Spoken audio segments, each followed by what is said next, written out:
News. Restoration of land to ST ॲक्टचे विरुद्ध नागपूर बेंचच्या 3 जजेसनी दिलेल्या निकालाची अंमलबजावणी न होण्याबाबत माननीय सर्वोच्च न्यायालय यांनी श्री गजानन वंजारेचे वकील यांना की केस परत घेण्यास सांगितले।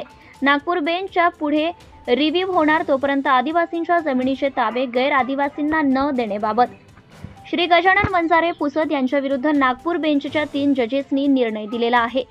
यापूर्वी आदिवासींना गैर आदिवासीकडे गेलेली जमीन परत मिळण्याबाबत शेकडो प्रकरणात उच्च न्यायालय मुंबई व बेंच नागपूर व औरंगाबाद यांनी आदिवासींच्या बाजूने निर्णय दिले।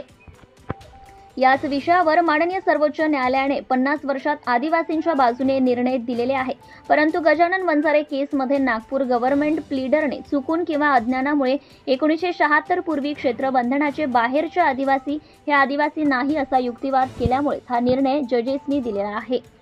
यापूर्वी असे कधीही आदिवासींच्या विरोधात निर्णय झाले नाही। 1976 पूर्वी आदिवासी नव्हते हे गैर आदिवासींचे म्हणणे हायकोर्ट व सर्वोच्च न्यायालयाने शेकडो वेळा फेटाळले आहे व राज्य शासनाला आदिवासींसाठी हा कायदा करता येतो असे निर्णय शेकडो वेळा दिलेला आहे।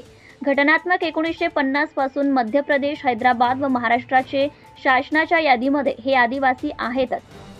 श्री गजानन वंजारे +1 आदिवासी नागपूरला रिव्ह्यूसाठी 1 वर्षांपासून प्रयत्न करीत आहे, परंतु 3 जजेसच्या कोर्ट फॉर्म होत नसल्यामुळे ही केस रिव्ह्यू होत नाही। महाराष्ट्र शासनाने पूर्वी याच केसमध्ये भाग घेण्यासाठी प्रयत्न केला, परंतु सर्वोच्च न्यायालयाने केस परत घेण्यास सांगितल्यामुळे ते परत नागपूरला भाग घेणार आहेत।